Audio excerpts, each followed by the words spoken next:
So yeah, thanks Elio for the introduction. And at this point, I guess you already know I'm Jordi Pons, that I'm a researcher at Dolby, and I'm working in Barcelona office. And today I'll be presenting work I did with Santi, with Julio and Joan. And if you want to know more about our work, you can check our recent submission to archive. And today we'll be discussing some recent works related to neural audio synthesis. So this means that we'll be discussing deep learning architectures that directly synthesize audio, that directly synthesize waveforms. And we'll see that these architectures, these recent architectures that do that, they use upsampling layers. And we'll see that these upsampling layers, they can introduce artifacts. In order to motivate our work, I would like you to think, what do these architectures have in common? For example, DMAX, this model for music source separation in the waveform domain, or MELGAN, a model for speech synthesis, in this case for neural vocoding, for going from MEL spectrums to waveforms. Or, for example, SEGAN, one of the early works using GANs for audio, specifically for speech enhancement. Or COMTAS.NET, one of the early works, again, using a speech source separation. In this case, they're performing this task directly in the waveform domain. Or yet another, work, WaveUNet, that was, again, one of the first ones to do end-to-end audio source separation. So the question is, what do these architectures have in common? Well, all these works, actually, they have in common that they use neural upsamplers, okay? And basically today, and given that all these different works use this kind of upsamplers or this kind of layers, our goal is basically to, in a way, consolidate and advance our current understanding on neural upsamplers, okay? Because as we see, there's actually many people that use those. So basically in our paper, what we do is actually to summarize and put all these things together, and hopefully today after this presentation, you'll know a little bit more about neural upsamplers and the artifacts that those can actually introduce. So now that we know that these are widely used, which are the main upsamplers out there? So the one that is used the most is transposed convolutions. So I'd like to explain actually transposed convolutions by starting first what convolutions are. And I want you to get this notion that convolutions collapse or summarize the information into the feature maps. So now imagine that you have a time series, in this case of length 3, and now you have a convolutional kernel of length 3, and you see that the resulting feature map is a value, which is a summary of this time series here. So now note that if this signal is longer, this time series is longer, now we'll have a longer feature map. Okay, so the concept here that is important is that convolutions collapse the information or summarize the information. So now remember that our goal is to explain what transposed convolutions are, and here the notion I want you to understand is that these expand or these upsample these feature maps. So you see here, for example, we have transposed convolutional kernel of length 3, and we upsample this information by 3, and as you see, these guys interact element-wise, and we upsample the signal. So in short, convolutions collapse or summarize information, and transposed convolutions expand or upsample this information. Another upsampler that is used, not that much as transposed convolutions, but is often times used, is interpolation plus convolution. So here the idea is that we first perform interpolation to upsample the signal, and we'll be performing interpolation with standard interpolation techniques like a stretch, interpolating with zeros, or nearest neighbor, or linear interpolation. And then the second step is convolution. Why? Because know that these guys are basically non-learnable, right? They are predefined and non-learnable, and therefore in deep learning, we want to have this notion of learning from data. And for this reason, we have this kind of second, part of this upsampling layer, which is the convolution, which adds this kind of learnable component for these upsampling layers. Another one that is not that much used for audio, but is quite used in image, specifically in image super resolution, is subpixel convolutions. So since this one is not that much known, let me explain a little bit this one, and I will explain it by means of an example where we want to upsample this feature map by 2. So you see, we go from length 6 to length 12. We upsample by a factor of 2. So how do we do that? We do that in a two-step approach where we first perform convolution, and actually that's the component that performs upsampling, and it does upsampling across the channel axis. So as you see here, our number of output channels is 2, but we predict 4 channels. So you see, number of channels is 2, the output number of channels, and the upsampling factor, as we said before, it's 2. So we predict, or we generate 4 feature maps that now will be reshaping to get the final desired output, which means these 2 guys will be combined to do the first guy, and these 2 guys will be reshaped or put together to, conform the second guy. So how do we do that? Well, we do that by means of reshaping with a specific operator, which is periodic shuffle. What does periodic shuffle does? Well, given, for example, these 2 guys that we want to concatenate, we put them together, we interleave those, and the same actually happens here. So why do we interleave these 2 guys? Well, to preserve locality, right? So the first go kind of first, and the first kind of go first, okay? So you see, basically in subpixel convolutions, what we do is that we perform upsampling across the channel axis, and then we reshape with this special operator, which is the periodic shuffle. Okay, now we know which are the main upsamplers that we've seen that many architectures actually use. So now it's time to discuss which is the main topic of today's presentations, which are the upsampling artifacts. So here I will present you which are the upsampling artifacts that appear. So first of all, the artifacts that transposed convolutions introduce. And I think these are the ones that are most known out there in the literature, particularly because they are well described in computer vision. So in computer vision, the artifacts introduced by transposed convolutions are known as checkerboard artifacts. Okay, why they are known as checkerboard artifacts? Because these transposed convolutions, as we'll see now, they introduce some periodic patterns that, in the case of images that are 2D, they appear in the y-axis and in the x-axis. So basically, you see that when you put these guys together, this creates a checkerboard pattern, which is the one that is that much described in the computer vision literature. But now know that for audio, we don't have 2D signals, right? We are synthesizing waveforms, which are 1D. Therefore, these patterns would have only 1D. And when you have this pattern in 1D, this repetition over time, this is essentially a tone. That's why we call those tonal artifacts. Now, how do they look like in the time frequency plane? So what we are depicting here is the spectrograms. The spectrograms are a representation of the audio in the time frequency plane. And how do we get these nice visualizations of the tones? And I want you to pay special attention to this explanation now, because this is the methodology I'll be following throughout the presentation to showcase these different upsampling artifacts. So basically, in order to get this kind of graphics, what we do is that we define an architecture, in this case, a mailgun.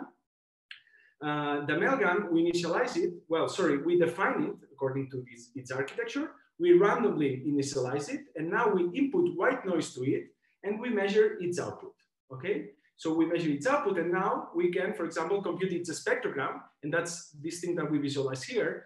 And now, for example, here you can see that there's a strong horizontal lines, okay? These lines all over the spectrum, in fact, are the tonal artifacts that we are discussing today. So let me see, oops. Let me see, okay, now. So let's listen to how these tonal artifacts sound. Okay, that was not very pleasant. Hopefully you were able to hear it. That's, a strong tonal artifact that you could hear. This is how tonal artifacts sound, okay? Also, we can look at the tonal artifacts here. In this case, this is a DMAX architecture.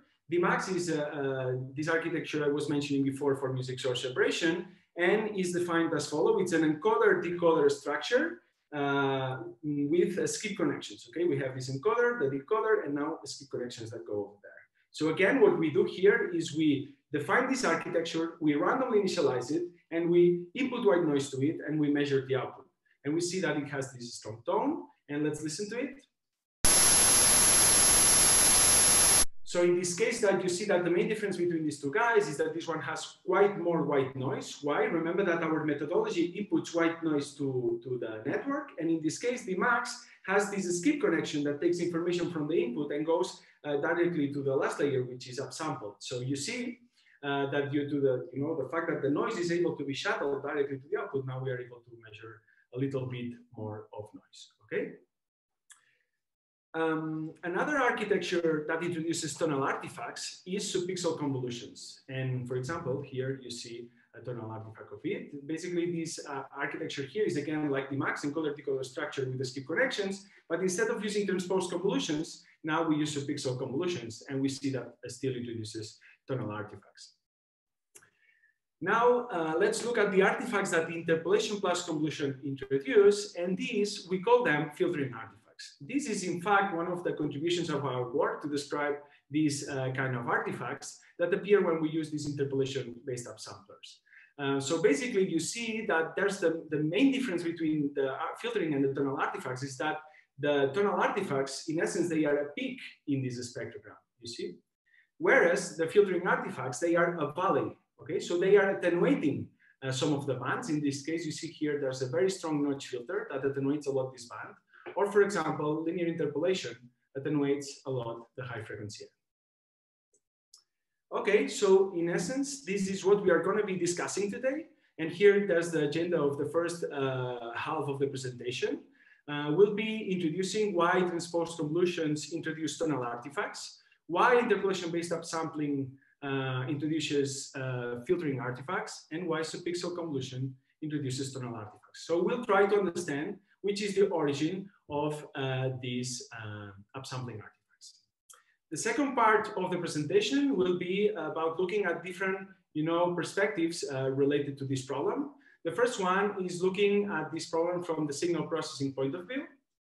And we'll be presenting this concept, the spectral replicas, that is pretty much known in signal processing, that we'll see that it can introduce additional sources of artifacts.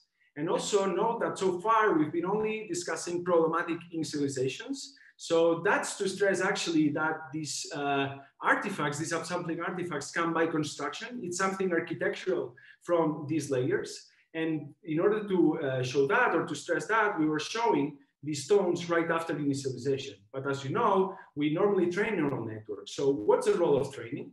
And I'll try to answer that, and we'll see that learning from data basically helps reducing these artifacts. We'll look at all these and which is the role of training in this problem. So let's start with the first part of the presentation. So let me make clear one thing here. Each of these parts is pretty much self-contained, okay? So if you don't understand a part, don't worry, you will be able to, for sure, kind of catch up with the next one, okay? So don't worry if you miss a part, maybe because for whatever reason, each of these parts are kind of self-contained, so you'll be able to kind of keep following up with the presentation. So let's start discussing transposed convolutions. And remember, the goal of this subsection is actually to understand what's the origin of these tonal artifacts. And basically, as we'll see now, there's two main sources of tonal artifacts. One is the weights initialization, and the other one is overlap issues. I think these ones are very well explained in this reference here. And if you're interested in this topic, please go and read this paper. It's very informative. Even though it's pretty much focused on image, and that's why they call those, checkerboard artifacts, etc., they have very nice visualizations that allow you to get all these intuitions that you need to better understand this problem, okay? So that said, these are the two main sources of tonal artifacts, weight initialization and overlap issues. Remember that these are the two that now we're going to discuss, and we're going to be introducing those by means of three examples. These examples actually relate to the way we define transposed convolutions. Note that, for example, in PyTorch, when you implement transposed convolutions, you need to set which is the kernel length and the stride of this filter. And basically, if you set those to be the same, you have this case where you have no overlap. We'll see that now.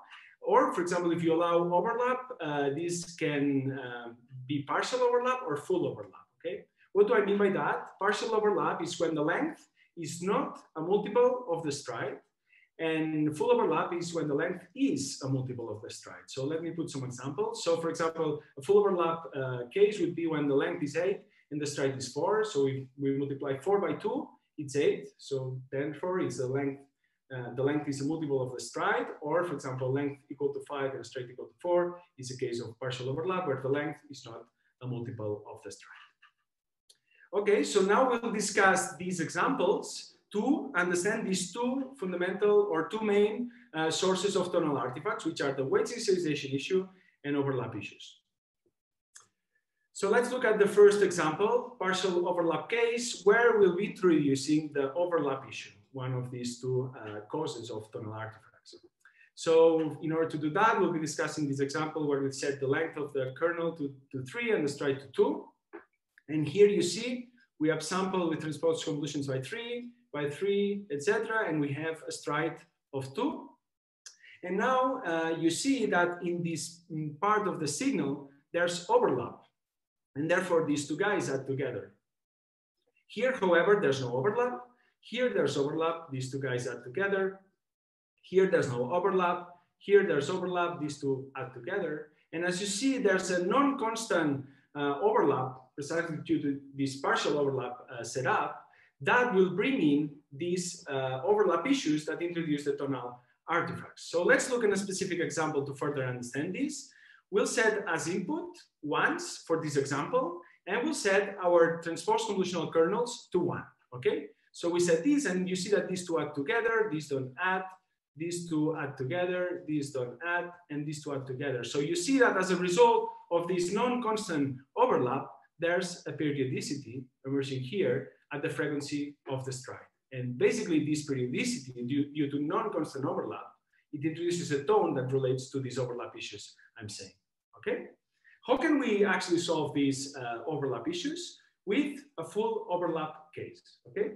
In order to discuss this, let's look at this example. Length equal to 3 and stride equal to 1. You see, if we multiply stride by 3, we have basically now the length is a multiple of the stride. If you look at the core part of the signal here, you see that these three guys add together, these three add together, and you see that we get a 3 and a 3. So this is always constant. So now if we make our signal longer, you'll see that we still have 3, 3, 3, 3. So you see that there's no periodicity here in the core of the signal. Therefore, under this full overlap setup case, we don't have these tones due to non-constant overlap, because here in the core part of the signal, we have constant overlap. However, what we actually can see is that here in the borders, there's some boundary artifacts related to the fact that the overlap is not constant in the borders because it kind of fades out. Okay, so we don't have periodicities in the core of the signal due to constant overlap. That's good. We can get rid of these overlap issues, but this actually introduces boundary artifacts. Can we do something related to that? Can we get rid of these boundary artifacts together with getting rid of these overlap issues? The answer is yes, by means of using this no overlap setup. Okay, here to discuss this example, we'll set the length to 3 and the stride to 3. Now this means that we'll upsample this guy by 3. We'll move 3 steps away related to the stride of 3, and we'll again upsample by 3. So again, if we use the same example of before, where we input ones to the network and we use a kernel of ones, and we just fix it like that for these examples, you see that all this output signal looks like 1, 1, 1, 1, 1. Okay, so you see it's constant. There's no tones related to non-constant overlap, and also there's no boundary artifacts. Okay, so far we already seen the overlap issues, and we know how to handle those by means of using no overlap and full overlap setups. And now it's time to look at the weight initialization issue. So let's look at those. In order to understand the weight initialization issue, we'll look at this example here. Instead of setting these kernels to 1, we'll be setting these kernels to random. Okay, that's what we normally do with our neural networks, right? We define it and we randomly initialize it. So as you see now, this kernel WD is repeated across time. Yes, remember, transposed convolutions are translation invariant. Yeah, so therefore this kernel is repeated across time, and you see that the periodicity emerges at the frequency of the stride. Okay, so we don't have periodicities due to overlap, no overlap issues, but the weight initialization issue is still there. So let's recap this section. Basically, we've seen that there's two main sources of tonal artifacts. One being the weight initialization. This one relates to the fact that we initialize these kernels random. And now when we move those across the signal, because transposed convolutions are translation invariant, basically this kernel repeats across time and we have this periodicity, therefore this tone. The same happens with overlap issues that we've seen. It can introduce tonal artifacts just because we have this non-constant overlap pattern that emerges across time. In order to get rid of these overlap issues, we can use the no overlap setup and the full overlap setup. So my recommendation would be, if you want to avoid those, then use the partial overlap setup. However, note that even if we get rid of overlap issues, the weight initialization issue still will be there, because these two sources of tonal artifacts, they don't come separate, they come together, they interact, okay? Nice, we have already seen why transposed convolutions introduce tonal artifacts. Now it's time to look at interpolation plus convolution upsamplers.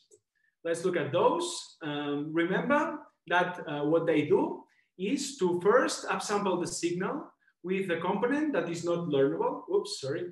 With a component that is not learnable. And then after that, we have a learnable component that further processes this upsampled signal in a way that is learnable. So basically, this guy is the one that can learn how to transform this upsampled representation depending to the task at hand. And this guy is the responsible for upsampling. And now our goal, the goal of this subsection, is to understand why filtering artifacts emerge, okay? And what actually filtering artifacts is. So let's start looking at that. And in order to answer this question, I want to look closely to these two interpolations and note that we can interpret those, or we can implement those as a two-step approach, where the first step is a stretch interpolation and the second step is non-learnable convolution. So let's remember, what is a stretch interpolation? A stretch interpolation is what we have here. Stretch interpolation is upsampling a signal with zeros. Now, what is this second step, non-learnable convolution? Well, it's going to be a way that we have to implement these interpolation upsamplers on top of the stretch interpolation signal. I want you to note that this convolution 3, this learnable convolution, is different to this convolution 2 that we'll use to interpret these interpolation upsamplers, okay? So don't get confused by these 2 and 3. This 2 is non-learnable. It's something that we'll use to implement these interpolations. 3 is something learnable that comes afterwards. So now let's look on how can we implement this nearest neighbor interpolation by first performing a stretch and then using a non-learnable convolution. In fact, this non-learnable convolution will use a kernel that looks like a rectangular filter, okay? And let me explain why. So basically we have this stretch interpolation, which is this guy here, that upsamples by zeros. And in order to upsample this guy following the nearest neighbor interpolation, we need to take into account the one that is close to it. Let's say this one. And for sampling this one, we just take into account the one that is on the right.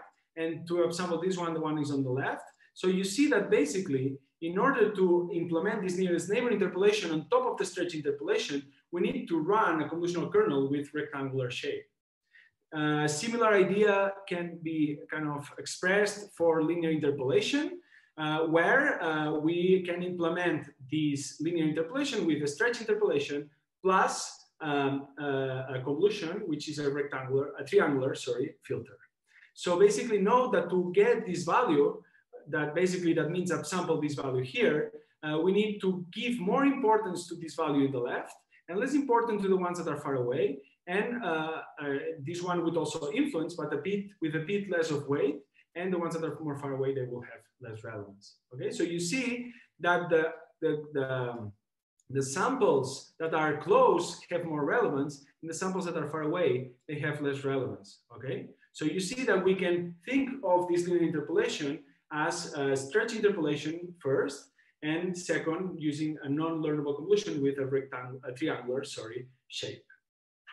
So why I'm saying that? Why I'm decomposing the problem of implementing these interpolations with these kind of special filters. Because in signal processing, now that we know that these filters have this shape, we can now look at its frequency transform, and from here understand its behavior. Okay, in signal processing, it's common to look at systems, to look at their frequency response and see how they behave. So it's common to understand how these systems work. And in order to understand how these systems work, we look at its frequency response. So here we have the short table of Fourier transforms, where we see the correspondence of, let's say, famous signals in the time domain, how they would look in the frequency domain.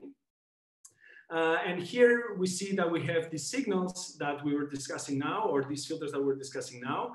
Rectangular filter is a sinc, and triangular filter is a sinc squared.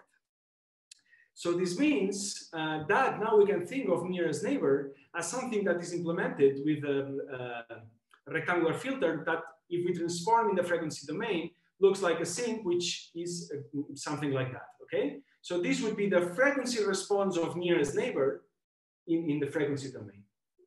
Now the same way of thinking can apply to linear upsampling.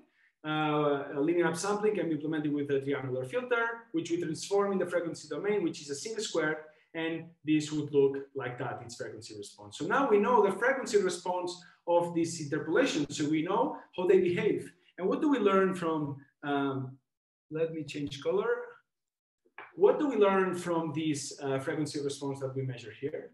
So I would like you to understand what's happening here in these graphics, and know that this sinc function is normalized to 1, and therefore this secondary lobe is a small number between 0 and 1. Okay, so if we make the squared of a small number is a smaller number, right? So you see that the difference between the main and the secondary lobe is small here, and the difference between the main and the secondary lobe here is bigger. So why am I making this observation? Because we know from this analysis now that linear interpolation would attenuate more the high frequencies. Note that here we have the frequency axis. So this means that if this is lower, the higher frequencies would be lower, would be more attenuated. And nearest neighbor would attenuate less the frequency, the high frequency content, okay? So in order to convince you that this analysis actually makes sense at all, I implemented this in PyTorch to show you what happens. So basically, I take white noise, generate white noise in PyTorch, and I upsample it by 4 with nearest neighbor or linear interpolation. So this is just a layer, okay? A layer that in PyTorch has nearest neighbor and linear interpolation. And now you see that basically here we have the main lobe, this notch, and the secondary lobe. Here we have the main lobe, a notch, and the secondary lobe. Okay, so the main lobe is this guy here. And we measure the main lobe here, and we measure the main lobe here. Now we have this notch, this is strong attenuation at this band. That's exactly this notch here, this kind of a strong valley. And now we have the secondary lobe here, which is this one, the secondary lobe. So basically you see now that in linear interpolation, this one is attenuating more the high frequency end, okay? So now let's see how actually this translates to not only a layer, but a whole architecture.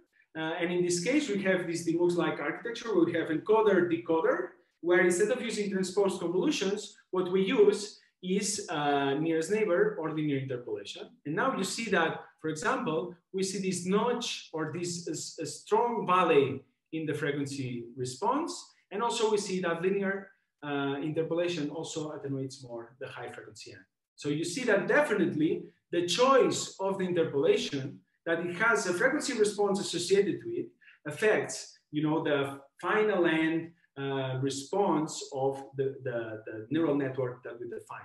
And therefore, it colors the signal, okay? So in short, filtering artifacts emerge because the frequency response of each interpolation colors the signal. So this is in essence what filtering artifacts is, and they come due to the fact that each interpolation has its own frequency response. Nice. Now we know a bit more about interpolation plus convolution. Now it's time to know a bit more about Subpixel convolutions and why they introduce tonal artifacts. I like this one because I think from this slide, it's quite intuitive to get where these tones actually come from. So you already can see here, like there's this high frequency pattern, right? So this high frequency pattern, in a way, is like, hey, this is going to be a tonal artifact. And indeed, it comes from here. As we'll see, it's a periodic shuffle, the one that actually introduces that.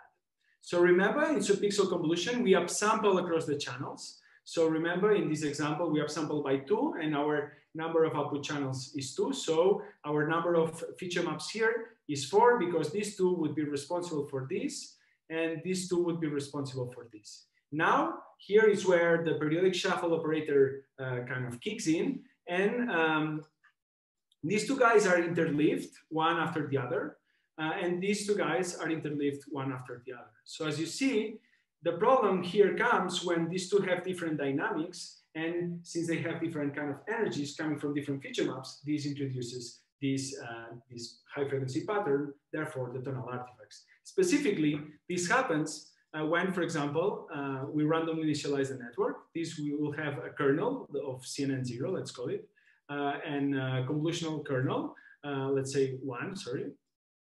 And you see that, for example, since after initialization, these filters are randomly initialized, it could be that, for example, for this one, this filter doesn't react that much to this input, or this other one that is randomly initialized reacts a lot to this input, having something, you know, like that. So you see now concatenating or interleaving these 2 feature maps that have different dynamics will introduce this high frequency pattern, therefore the tonal artifacts. In short, then, the periodic shuffle operator is the one that actually introduces these tonal artifacts. Cool. Now we know a little bit more about the architectural issues that these upsamplers actually have, or at least we've built a set of intuitions related to those. Now it's time to look at additional perspectives related to this problem. And here I'll be introducing why spectral replicas can introduce additional artifacts. And in order to do that, I'll be doing a quick signal processing review. And I would say, don't worry if you are not that much familiar with signal processing, because you just need to remember these 2 ideas. Okay, now I will explain those. But if you kind of get an intuition of those, you are good to go. So the first idea is spectral replicas emerge when sampling or discretizing a signal. Okay, so what is sampling a signal? So it's going from analog to digital domain. Okay, so we have a continuous analog signal, we sample it, and now we already have it digital so that we can work with it. When we do this sampling, spectral replicas appear in frequency. Now we'll see that. This is the first idea. The second idea is when upsampling, one performs bandwidth extension. Okay, and here the intuition is when we upsample, in a way we are increasing the sampling rate of this signal, therefore performing bandwidth extension. And when we perform bandwidth extension, as we'll see now, spectral replicas can appear in band. Okay, and this can be an additional source of artifact. So let's look at these 2 ideas, and later I will reiterate on those. Okay. So basically, as I was saying, we start from a signal that is analog from the continuous, you know, kind of continuous signal. That in this case, we assume to be band limited. Now, what we do is we sample it. So you see, we just get some samples here at a specific sampling rate.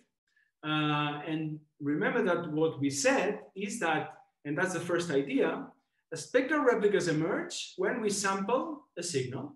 We sample this signal, and now spectral replicas emerge. You see many triangles here. So you see that it disappears at the sampling rate. Yeah, so we have spectral replicas that appear at the sampling rate. Cool. So that's the first idea that I was saying. So now let me explain you the intuition behind that. So note that when we sample, we introduce some uncertainty, okay? And because, for example, in order to go to this point, from this point to this point, basically there's infinite paths that you could take. One is the one of the signal, which is exactly the one that reflects this kind of spectral replica, let's say. But also know that you could go like kind of with a very high frequency towards this other point. And maybe then the spectral replica that would be correct would be this one. So you see, when we sample, we introduce a sense of uncertainty that mathematically is taken into account by these spectral replicas that we express here. Okay, so the first idea, let me keep insisting with this one, is the spectral replicas emerge when sampling a signal. And we've seen the intuition and why. Now, the second idea, remember that our discussion relates to upsampling, right? So here, for this example, will be upsampling by 2 with the stretch interpolation. Remember, stretch interpolation upsamples by means of adding zeros. And what we are doing here is to artificially increase the sampling rate of this signal, okay? So now that's the second idea. When upsampling, one performs bandwidth extension. And here, the intuition I was saying before is that since we are increasing the sampling rate, we are, performing bandwidth extension. And let me further elaborate on top of this. So another concept that is important in signal processing is the Nyquist frequency. So the Nyquist frequency, which is Fs divided by 2, allows us to filter the signal around this frequency. And when we filter it, this means that we kind of get rid of all these guys and all these guys. This means that the sampled signal now, if we filter in this Nyquist frequency, we can recover the original signal. So you see, if we just get rid of all these guys, this triangle is equal to this triangle. Now, what happens when we increase the sampling rate? Well, now you see that our new sampling rate here is at 2fs. So now our new Nyquist is here. And that's precisely the problem and the additional source of artifacts. Because now, if we get rid of these and these, you see that these spectral replicas now appeared in band. And obviously, now if we just cut these and we say, yeah, that's now our signal, you see that obviously this signal with these triangles here, sorry for my poor drawing, this signal is obviously not the signal that was there at the beginning, okay? So these these spectral replicas can appear in band and introduce additional artifacts. So the two ideas, for those of you who are already disconnected related to this signal processing kind of explanation. So you just need to know that, okay? So listen now and you will be able to follow the following discussion related to deep learning. So spectral replicas emerge when sampling a signal, okay? That's idea 1. And idea 2, when upsampling, one performs bandwidth extension, okay? And when we perform this bandwidth extension, we have to be careful because spectral replicas can appear in band, and this can be a source of additional artifacts. Now, another thing I would like to explain before moving on that relates to basics of signal processing is the frequency response of a tone. So a tone, which is the artifact that we are discussing today, tonal artifacts, these tones can be expressed mathematically as a cosine, okay? And this cosine basically is, has a frequency, which is F0. And when we express this cosine in the frequency domain, this basically looks like deltas that express the energy of this cosine at a specific frequency, okay? So we have these deltas. That's it. That's all you need to know about signal processing. If you have an intuition of these 3 ideas, you are good to go. So let's start now discussing deep learning related stuff. And here I want you to note that these different architectures I was mentioning before, these papers I was showing at the beginning, many of them actually stack several upsampling layers, one on top of the other. So for example, they stack 4 transposed convolutional layers, one on top of the other, for keep upsampling, upsampling, upsampling. So it's normal that we stack several upsampling layers, one on top of the other. So note, for example, let's consider now the case where we stack 2 transposed convolutional layers, one on top of the other. The first one upsamples the signal, and as we have seen, it can introduce tonal artifacts. So remember, tonal artifacts, they look like deltas in the spectrum. So if we have a signal like before, like a triangle, we have these tonal artifacts, these deltas that appear in our spectrum. We are dealing with digital signal, therefore we have these replicas. And now the next layer, the second layer that is a transposed convolution, will be performing bandwidth extension, upsampling, bandwidth extension. So therefore, these spectral replicas of tonal artifacts can now appear in band and therefore be an additional source of tonal artifacts. So the long story short is be careful when you stack different upsampling layers one on top of the others, because the spectral replicas of the artifacts in previous layer can appear now in band. And these can be additional sources, in this case of tonal artifacts.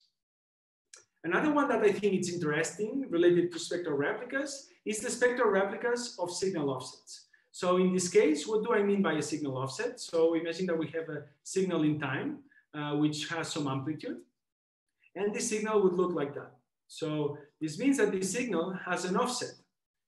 This offset, in essence, you can express it as a line here, and a line in time is in essence a signal that has zero frequency. But as we see, it has some energy. So basically, to express signal offsets in the frequency domain is some sort of a component of energy at frequency 0. Okay? So what I'm saying here is that signal offsets in frequency are these kind of deltas in the frequency domain, deltas at 0. Now, remember that we are dealing with digital signals, and we have these spectral replicas. So now this is in fact any input to any of our upsampling layers, okay? So the thing is, if we have tonal artifacts, if we have signal offsets, these, in fact, their spectral replicas can, look like that. And now if we perform bandwidth extension and these deltas now appear in band, what they look like? Two deltas at a specific frequency. What's that? Well, look at that. It's precisely the frequency domain description of the tonal artifacts that I was mentioning before. So something that seemed not problematic at all, like signal offsets, when we start upsampling those signals that have offsets, we have to be careful because these spectral replicas of this signal offset now can appear in band. And if these guys appear in band, in essence, these two are an additional tone, okay, or a cosine, if you want. Okay, so let me show you an example to further, show you that this actually makes sense at all. So here we have two architectures, the MAX, and one that here uses transposed convolutions, and here uses subpixel convolutions, and you see that introduces tonal artifacts. One important observation that we need to make, not only for these two architectures, but many architectures out there, is that many deep learning models, they use bias terms, which is, the bias term is in essence adding a signal offset to every layer. And ReLUs are, again, a potential part that can introduce offsets because brings the negative values to 0. And this means that it introduces an offset towards the positive side of numbers. Now, if we take these two architectures exactly the same, we just remove the ReLUs and the biases, we have an architecture with not that strong tonal artifacts right after initialization, okay? So let me recap this section. We've seen that the spectral replicas can actually introduce additional artifacts. And these can be, for example, spectral replicas of tonal artifacts or filtering artifacts that they can appear in band and introduce additional artifacts. Or we've seen also that the spectral replicas of signal offsets, even though that they don't seem problematic, but actually they, in fact, can bring in tonal artifacts. Cool. So now let's look at the last part of the presentation, where I'll be discussing the role of training. So remember, so far we've been only discussing initializations to stress that these problems actually emerge right after defining the architecture. It's something architectural related to these layers. But we normally train neural networks, right? So is training capable to deal with these problematic initializations? That's what I'll try to answer now. And in order to answer that, we'll be just performing music source separation, and we'll be measuring SDR, signal to distortion ratio, and the higher the better, okay? We'll be comparing these different architectures we discussed so far, and we'll see that transposed convolution and subpixel convolutions are the ones that are getting the best results, actually state-of-the-art results. The state-of-the-art for MuseDB is 5 dot something, and if you get 5 dot something, it's something that is already usable and starts to be a good separation. This is the first thing. The second thing I want to say is that linear interpolation actually is not able to get to these 5 dot something results that are considered a state-of-the-art. And here, actually, the interesting thing is that this is in line with the literature. If you go out there and check papers using linear interpolation, they don't get to these 5 dot something results. And my hypothesis here is that the frequency or the frequency response of the linear interpolation, that remember attenuates a lot the high frequency end. These filtering artifacts that we were mentioning, maybe they are constraining this architecture too much, because we see that this nearest neighbor interpolation actually is capable to get these 5 dot something results. However, it's important to note that it's not as good as Subpixel CNN or Transposed CNN. However, I'm quite happy about this result because it's the first time that someone is showing that interpolation-based upsamplers, in this case with nearest neighbor, can get these 5 dot something results. Another thing that is important to note is that interpolation-based upsamplers, they are slower to train. This is essentially because these interpolations, they have this 2-layer kind of setup where you first interpolate and then perform convolutions. So you see that there's quite a bit of compute there related. And also you need to store this feature map in the middle. So this means that you also need to store more things into memory. So in short, interpolation-based upsamplers are more computationally expensive than, for example, transposed convolution and Subpixel CNN. And I think this is one reason why people like using those, because those are computationally more efficient, especially because to get state-of-the-art results on MostDB with waveform-based models, you really need huge models, okay? These are very big, and as you might imagine, it takes some time to train those, so having models that are faster to train, I think this is an advantage because this allows, you know, faster iteration.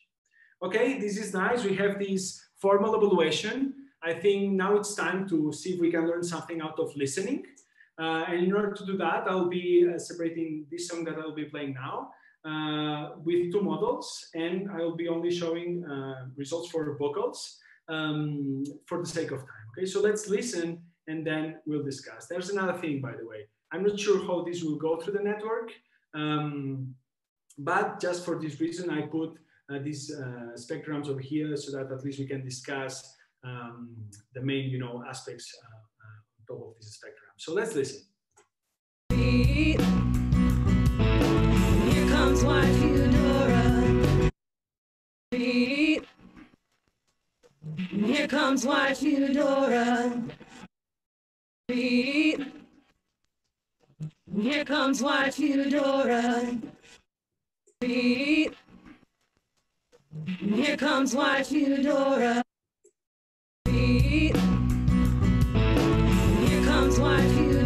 Okay, so one thing that is worth noting here in Subpixel convolution is that after training, we don't see these crazy initializations with all these horizontal lines and tonal artifacts. Actually, this means that training was able to handle those and get to a point where these things start to be useful. However, if we look closely in the silent regions, we see that there's some traces still of this noise initialization. However, when there's the signal, these are pretty much inaudible. And I would say they are masked by the signal, and therefore you cannot listen or see those here. So that's a reason why I think many people are just happy with those, because they are barely audible after training. One other thing that's interesting when we look at nearest neighbor upsampling is that we clearly see here the filtering artifacts that we were mentioning before. So it's nice, we were able to describe those in theory. Now we also measure those even after training. And before concluding, I would like to do an additional exercise here in our informal listening test, which is, let's break now the assumption that we do when we perform learning with deep learning, right? Which is, let's, the assumption there is, well, we can learn because our training and test distribution are similar. What happens if we now use something that is out of distribution? In this case, by out of distribution, I mean something that is not a studio-like recording. And in this case, it's something recorded with a phone, user-generated content. And also, it's out of distribution in the sense that it's not someone singing, someone who's kind of speaking, singing, okay? So now let's see what happens with this out of distribution example. So basically, the goal here is to see the failure modes of these models. Let's see. Y yo, viril destello de la humana verdad. Y yo, viril destello de la humana verdad. Tú eres solo la grave señal y yo, viril destello de la humana verdad. Tú eres solo la grave señal y yo, viril destello de la humana verdad. Y yo, viril destello de la humana verdad. Okay, so the first observation that we can get out of this spectrogram is that these tones now are here. So out of distribution, we see that we start seeing these kind of failure modes of these architectures which are prone to tonal artifacts like subpixel and transposed convolution. So when kind of they fail, they start introducing these tonal artifacts. And when we look at nearest neighbor, again, we can measure the filtering artifacts. And now the question to me is, well, note that nearest neighbor was not able to get the best results in terms of FCR. However, maybe it's failure mode, which consists in slightly removing a band of this audio. Is this preferable than a model that gets maybe the best results, but it has this failure mode that can introduce these tones, which can be perceptually unpleasant? So I'm not sure, honestly, about the answer, but I think these are the kind of questions that I think are interesting out of our results, especially because for the first time, we're able to get these kind of good results with nearest neighbor that has this interesting failure mode. So let's finish here. What's the role of training? Well, helps overcoming the noisy initializations to get state-of-the-art results. And we've seen these with transposed and subpixel convolutions that achieve the best SDR scores, even though they were having this kind of poor initialization with a lot of tonal artifacts. We also have seen that nearest neighbor upsamplers, nearest neighbor-based upsampler was actually following closely. And from our informal listening, we've seen that upsampling artifacts can emerge even after training, okay? And we've seen these tonal artifacts specifically in silent parts, and that these actually can appear with out of distribution data. Related to filtering artifacts, we've seen that those also emerge even after training, but maybe they are not that perceptually annoying. That's it from my side. Thank you very much. If you want to know more about our work, we have more discussions in our archive paper, and I will be uploading these slides in my website tomorrow. So thank you very much.